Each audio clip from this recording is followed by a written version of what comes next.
Guys, स्वागत है आपका अपने यूट्यूब चैनल स्टडी विद अमन कुल में।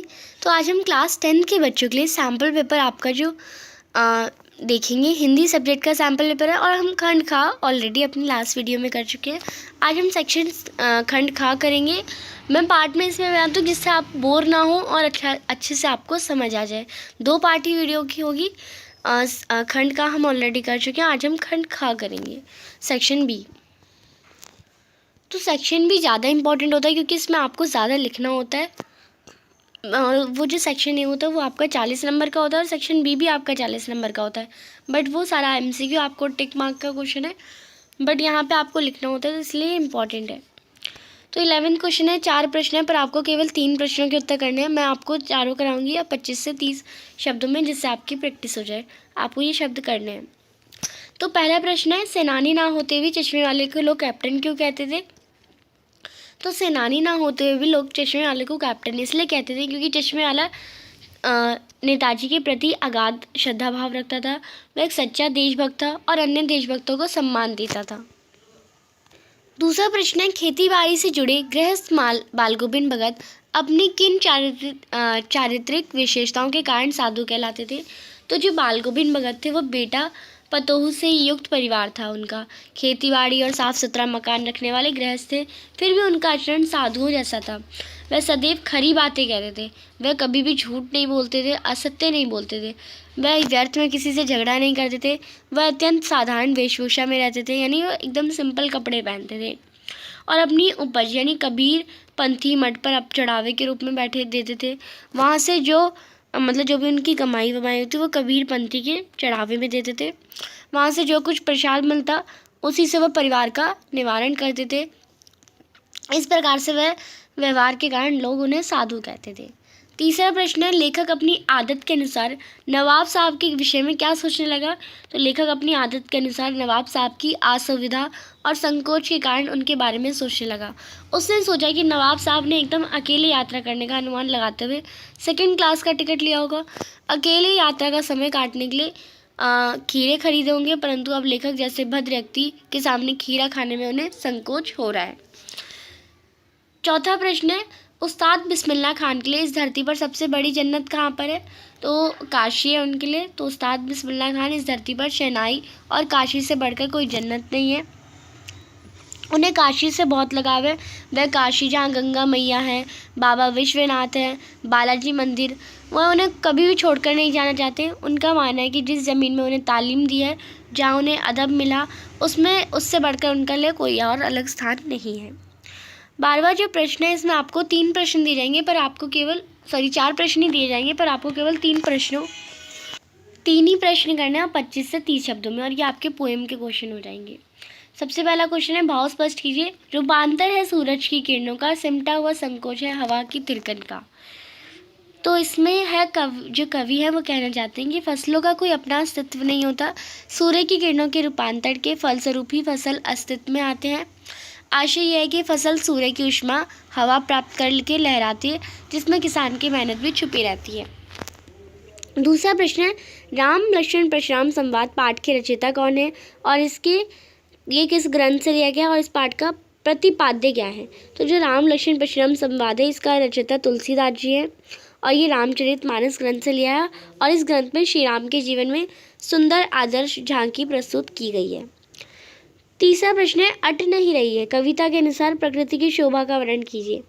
तो अट नहीं रही कविता में कवि ने वसंत में प्रकृति की शोभा का मनोहरी चित्रण किया है। इस ऋतु में सुंदरता प्रकृति के कण कण में समा गई है। प्रकृति के कोने कोने में अनूठी सी सुंदर जो सुगंध है वो बढ़ जाती है, जिससे कवि की कल्पना ऊंची उड़ान लेने लगती है। चाका प्रकृति की सुंदरता से जो आँखें वो नहीं हट रही हैं। नैसर्गिक सौंदर्य के प्रति बंधा सा जो हो जाता है। जगह जगह रंग बिरंगे सुगंधित पुष्पों की शोभा प्रतीत होती है। अब मैं आपको लग रहा हो कि मैं वर्ड टू वर्ड आंसर पढ़ रही हूँ, तो ऐसा इसलिए मैं पढ़ रही हूँ क्योंकि आप वर्ड टू वर्ड ही आपको आंसर लिखना होता है। और आपको हिंदी में ना यही देखा जाता है कि आप हिंदी अपनी बुक की लैंग्वेज में जो आंसर करते हैं ना, वही आपका करेक्ट माना जाता है हिंदी और इंग्लिश लैंग्वेज वाले सब्जेक्ट में। तो आप जब ऐसे शब्द का उपयोग करेंगे तभी आपका आंसर सही माना जाएगा, इसलिए आप वर्ड टू वर्ड पढ़िएगा। चौथा प्रश्न है, तीन ही करने थे पर संगतकार में त्याग की उत्कृष्ट भावना भरी है, पृष्ठ भीजिए। यानी जो संगतकार हैं उन्होंने त्याग करा है, उनकी त्याग की भावना आपको दिखाई देती है, आपको बताना है कैसे। तो संगतकार जो व्यक्ति हैं वो कदम कदम पर मुख्य गायक की सहायता करते हैं, किंतु वह अपने स्वर को मुख्य गायक के स्वर से ज़्यादा, जो मेन गायक होता है उसके स्वर से ज़्यादा नहीं होने देते, प्रभावपूर्ण नहीं होने देते। वह गायन का संपूर्ण श्रेय मुख्य गायक को देते हैं। वह नींव की ईंट की भांति होते हैं जो अपना अस्तित्व रखती है पर लगाकर त्याग की उत्कृष्ट भावना का परिचय देते हैं। यानी वो ईंट की तरह है, मकान पूरा दीवार को देखा जाता है पर ईंट बना तो वो ईंटों से ही है ना। अब यहाँ पे आपकी जो पाठ्य पुस्तक कृतिका है उसके आधार पर 3 प्रश्न दिए गए पर आपको केवल 2 करना है और 50 से 60 शब्दों में आंसर करना है। जो माता का अंचल चैप्टर है आपका, पाठ में माता पिता का आपको बच्चे के प्रति जो वात्सल्य प्रयुक्त हुआ है उसे अपने शब्दों में लिखना है। तो माता पिता अपने बच्चे भोलानाथ को अत्यधिक प्रेम करते हैं। पिता जो पिता हैं वो सवेरे उठकर बालक भोलानाथ को अपनी माता अपने आप उठाकर उसे नहा लाकर तिलक कर करके पूजा पर बिठाते हैं। भोलानाथ को गंगा किनारे अपने कंधे पर बिठाकर खिलौने ले जाते थे।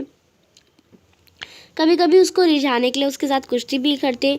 खाना खिलाते समय माता तरह तरह की कहानियाँ सुनाती ताकि भोलानाथ अधिक खाना खा ले। सांप दिखने पर जब भोलानाथ बेतहाशा भागकर माँ की गोद में आ छिपता तो माँ का चिंतित होना उसके वात्सल्य प्रेम को दर्शाता है। फिर है दूसरा प्रश्न, मैं क्यों लिखता हूँ, ये प्रश्न बड़ा सरल है, जान पढ़ते हुए भी कठिन क्यों है। तो मैं क्यों लिखता हूँ ये प्रश्न बड़ा सरल लगता है लेकिन ये प्रश्न बड़ा कठिन है क्योंकि इसका सच्चा उत्तर लेखक के आंतरिक जीवन के स्तरों के संबंध रखता है। आंतरिक जीवन के स्तरों को संक्षेप में कुछ वाक्य बांधकर प्रस्तुत कर देना आसान नहीं, केवल इतना संभव है कि कुछ विषय को व्यक्त किया कर दिया गया है, अतः यह प्रश्न कठिन है। तीसरा प्रश्न है, जितेंद्र नारगेन की गाइड की भूमिका के बारे में विचार करके आपको एक कुशल गाइड के क्या गुण होते हैं वो बताने। तो जितेंद्र नारगे कुशल गाइड के सभी गुण विद्यमान हैं, जिसमें सबसे बड़ा गुण होता है कि वह ड्राइवर कम गाइड ज़्यादा होता है। ये आवश्यकता पड़ने पर ड्राइवर की भूमिका बड़ी आसानी से निभा सकते हैं। एक कुशल गाइड को अपने क्षेत्र की भौगोलिक स्थिति की जानकारी के साथ साथ महत्वपूर्ण एवं ऐतिहासिक स्थानों तथा उससे बड़े रोचक प्रसंगों की बारीक जानकारी होनी चाहिए। कुशल गाइड में सहनशीलता होनी चाहिए। उसे गीत संगीत में भी रुचि होनी चाहिए जिससे वह पर्यटकों का मनोरंजन कर सके।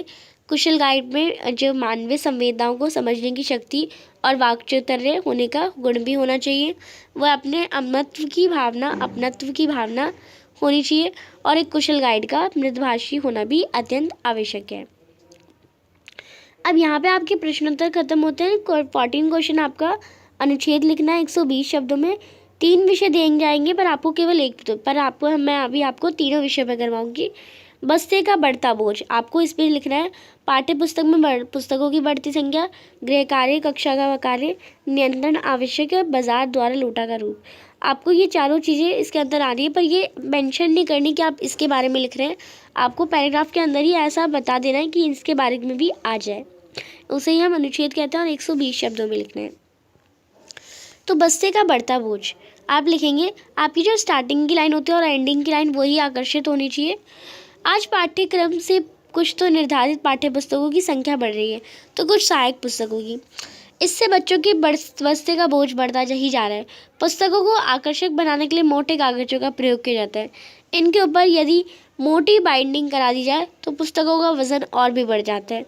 इससे बच्चे बस्ते की बोझ में दबे हुए नजर आते हैं। छात्रों के बस्ते के बढ़ते बोझ पर नियंत्रण लगाना आवश्यक है क्योंकि इस बोझ का संबंध उनके स्वास्थ्य से है। बस्ते के बोझ से छात्र सीधे नहीं चल पाते जिससे उनकी कमर टेढ़ी हो जाती है। यही नहीं मतलब उनके खेलने कूदने का समय भी छिन जाता है। एक स्वस्थ बच्चा ही भविष्य में स्वस्थ नागरिक बनेगा। इसके लिए मानसिक विकास के साथ साथ शारीरिक विकास भी ज़रूरी है। अतः यह आवश्यक है कि छात्रों के बस्ते का बोझ कम किया जाए जिससे छात्रों की पढ़ाई को बोझ नहीं लगी और वे खेल कूदने का भी समय मिलेगा। नेक्स्ट है समाज और कुप्रथाएं। समाज में जो कुप्रथाएं उनके बारे में बताना है आपको। समाज विरोधी तत्व और उसकी कुप्रथाएं बताने हैं। समाज की स्थापना और कुप्रथाएं सामाजिक जीवन की बेड़ियां हैं वो आपको बताना है। तो समाज और कुप्रथाएं के बारे में लिखेंगे। सबसे पहले, आज व्यक्ति जो कुछ भी है वह समाज के कारण है। बिना समाज के व्यक्ति की कल्पना भी नहीं की जा सकती। सभ्यता, संस्कृति, भाषा आदि वह समाज की देन है। समाज में फैली हुई कुरीतियाँ भी समाज के विकार के कारण, यानी समाज में जो प्रॉब्लम्स होती हैं वो उसकी कुरीतियाँ यानी गलत रीतियों के कारण होती है। कुरीतियाँ या कुप्रथाओं को हवा देने का कार्य धर्म के पुरोधाओं ने शुरू किया। यानी जो कुप्रथाएं हैं, जैसे लाइक सती प्रथा, जिसमें सती प्रथा में क्या होता है, जिसमें अगर पति मर जाता है तो पत्नी को भी जला दिया जाता है, ये होती है सती प्रथा। पर यह अंत हो चुका है इसका। तो ये सब कौन फैलाता है? पंडित वगैरह, जो पुरोधा, जो धर्म के एकदम सबसे बड़े लोग होते हैं, वही सब फैलाते हैं ये सब। तो ये धर्म के नाम पर अंधविश्वास फैलाने लगे हैं, परस्पर भेदभाव की दीवार खड़ी करके मानव को समाज विरोधी बनाने में सफल हुए हैं। यानी समाज में इन्होंने बहुत सारा अंधविश्वास फैलाया है। विधवाओं को अपेक्षित जीवन जीना पड़ता है, वह श्रृंगार नहीं कर सकती, साधारण कपड़े पहनती हैं थी। श्राद्ध, कम, मृत्यु भोज, सती प्रथा, घूंघट प्रथा, स्त्रियों को शिक्षित ना होने देना, जादू टोना, शकुन अपशकुन, ये सारी कुप्रथाएं तो हैं। विचार आदि अनेक ऐसी कुप्रथाएं जो समाज को निरंतर तोड़ रही हैं। ये सब हमारी भयत्रस्त मनोवृत्ति का परिणाम है। ऐसी कुप्रथाएं जो जीवन को आगे बढ़ने से रोकती हैं, हमें त्याग देनी चाहिए। कुप्रथाओं के विरोध में जो संस्थाएं काम कर रही हैं, इस दिशा में सबका एकजुट प्रयास करना चाहिए और कुप्रथाओं को डटकर विरोध करना चाहिए। तीसरा प्रश्न है, मुसीबत में ही मित्र की परख होती है। यानी विपत्ति को जो मैंने इससे लास्ट आपको एग्जाम्पल पेपर में भी पढ़ाया था, यानी मुसीबत में मित्र की परख होती है, वही हमें देखना है, जिसमें इस जीवन में आपको मित्र की आवश्यकता बतानी है, जीवन संग्राम में मित्र महत्वपूर्ण कैसे होता है, और सच्चे मित्र की परख कैसे होगी, और चुनाव कैसे होगा, और सच्चे मित्र के मिलने के सौभाग्य की बात है, वो भी आपको बताना है। तो मुसीबत में ही मित्र की परख होती है, इसमें आपको लिखना है, हम सब ये जानते हैं, ये सभी जानते हैं कि जीवन एक संग्राम है। इससे समय समय की तरह तरह की विपत्तियाँ आती हैं। उन विपत्तियों में हमें परम सहायक मित्र की आवश्यकता होती है। गोस्वामी तुलसीदास जी ने कहा है, जो ना मित्र दुख होई दुखारी, तिनती विलोकत पातक भारी। अगर कुछ याद नहीं भी आ रहा ना पेपर के टाइम पे, तो ये लिखना इतना इम्पोर्टेंट नहीं है। तो आप इससे आकर्षित लगता है, पर आपको नहीं आ रहा तो आपको ज़बरदस्ती नहीं है। तो मित्रों का चयन हमारी बाहरी चमक दमक या धन दौलत से वाकपटुता से नहीं करना चाहिए। मित्र स्वार्थ सिद्ध करने वाला ना होकर हमारी भावनाओं को समझने वाला, सच्चरित्र, विनम्र और परोपकारी होना चाहिए। विश्वास पात्र मित्र को पा लेना बहुत बड़ी सफलता है। सच्चा मित्र हमारा हितैषी होता है, हमें सन्मार्ग यानी सही मार्ग पर चलने की प्रेरणा देता है, दोषों से हमारी रक्षा करता है और निराशा में उत्साह देता है। मित्र के सुख और सौभाग्य की चिंता करने वाला सच्चा मित्र बड़े भाग्य से मिलता है।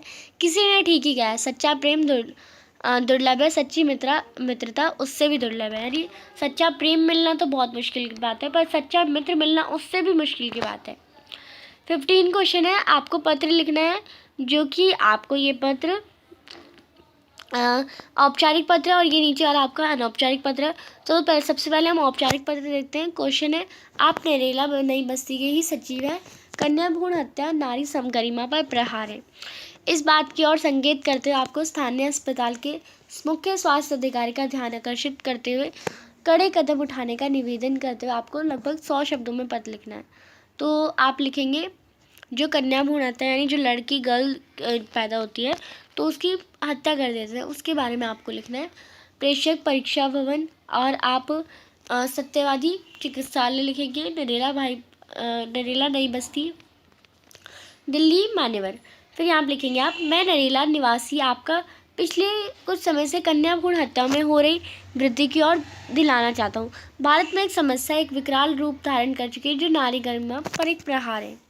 ये कैसी विडम्बना है, यानी एक ऐसी प्रॉब्लम है जो नर की जननी है, फिर भी मतलब जो नारी नर को पैदा करती है, यानी जो लड़की लड़के को पैदा करती है, फिर भी पुरुष उसे जन्म ही नहीं लेने देते, यानी फिर भी लड़के उन्हें लड़की को पैदा नहीं होने देते। यानी आप अगर कोई लड़का देख रहा है तो आप अपनी माँ से ही तो आए हैं, तो आप अपनी बीवी को कैसे बोल सकते हैं कि कल बेटी ना हो। तो ये ऐसा प्रॉब्लम होती है।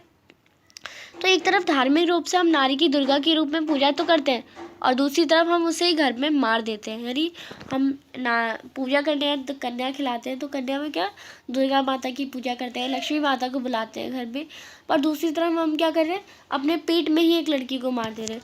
ये अत्यंत निंदनीय अपराध है और अब तो ये अपराध इसकी सज़ा भी मिलती है और एकदम बैन है, अब नहीं हो सकता ये।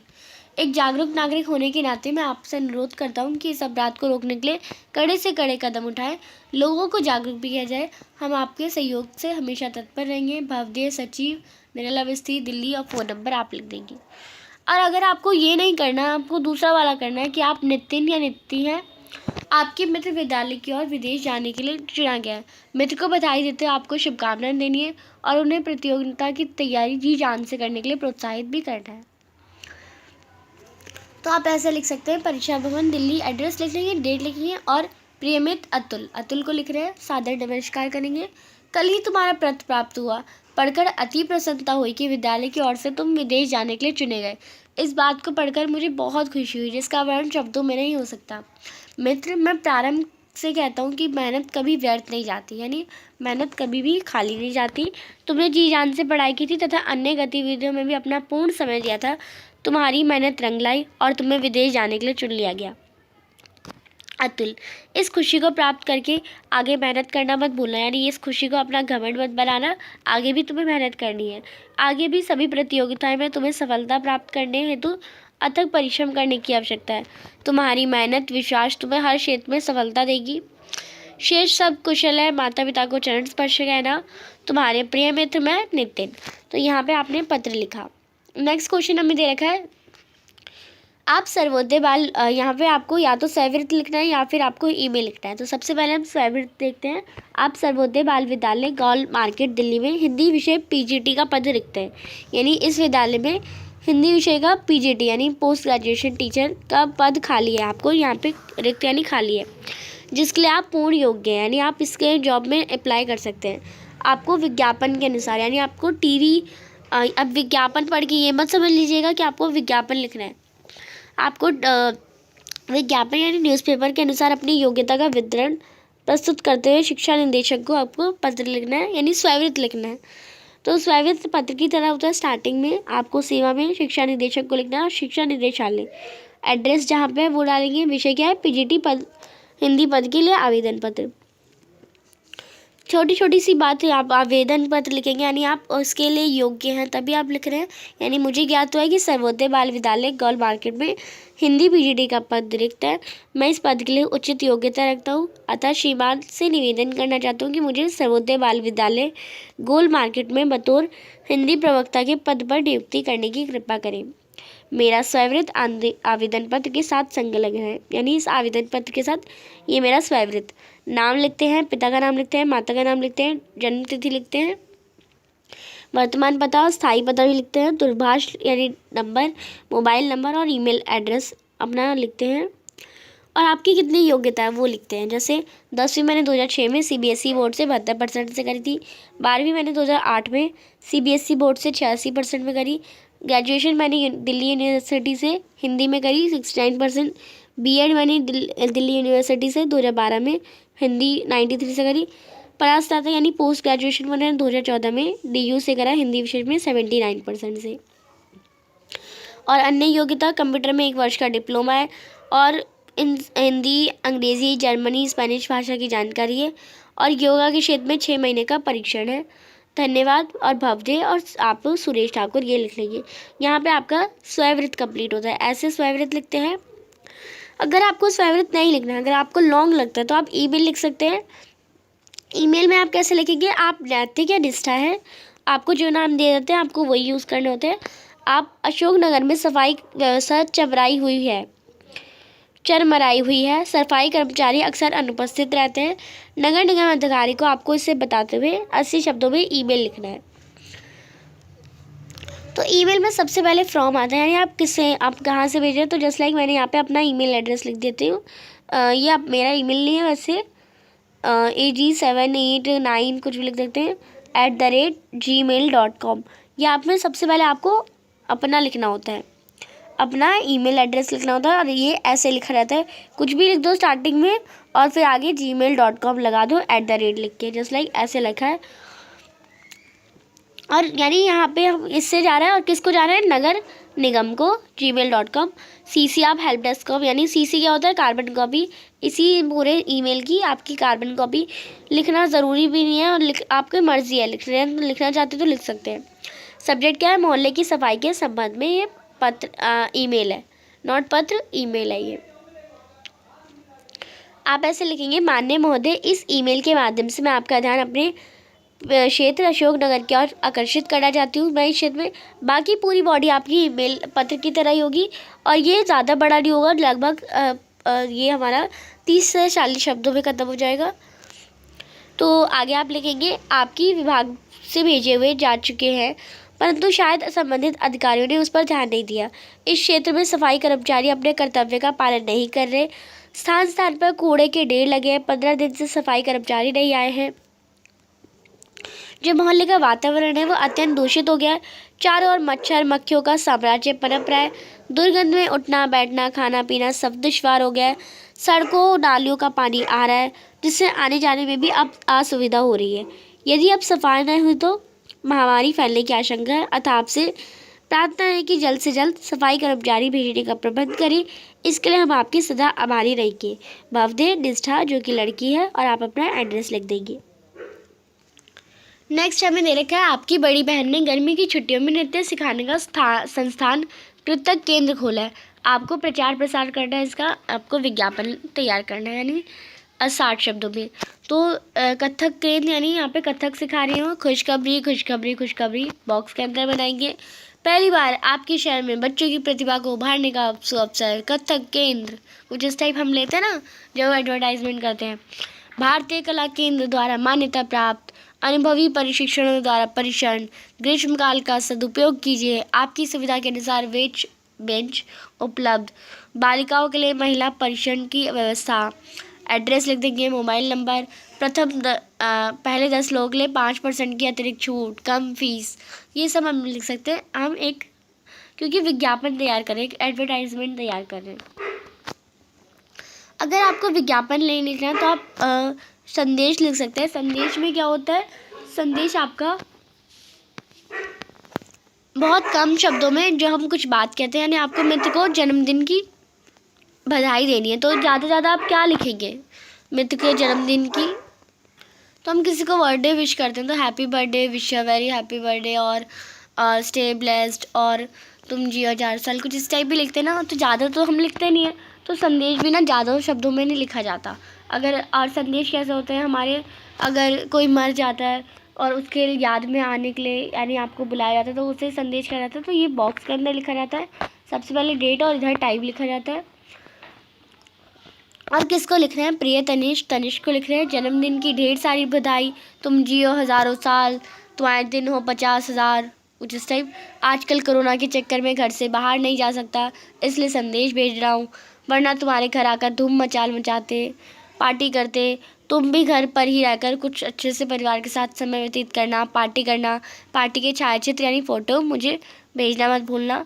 और तुम्हारा दोस्त सोमिल, कुछ इस टाइप आप संदेश लिख सकते हैं। बहुत ईजी होता है ये, आपका 4 नंबर लेने में बहुत फ़ायदेमंद है। संदेश और विज्ञापन भी, दोनों ही आपके लिए बहुत ईजी होते हैं।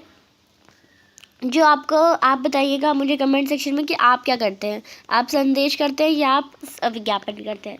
चैनल को अभी तक सब्सक्राइब भी किया तो प्लीज़ चैनल को सब्सक्राइब ज़रूर करें, ज़्यादा से ज़्यादा दोस्तों के साथ शेयर करें। यहाँ पे आपका सैम्पल पेपर कंप्लीट होता है। Thanks for watching, bye bye guys.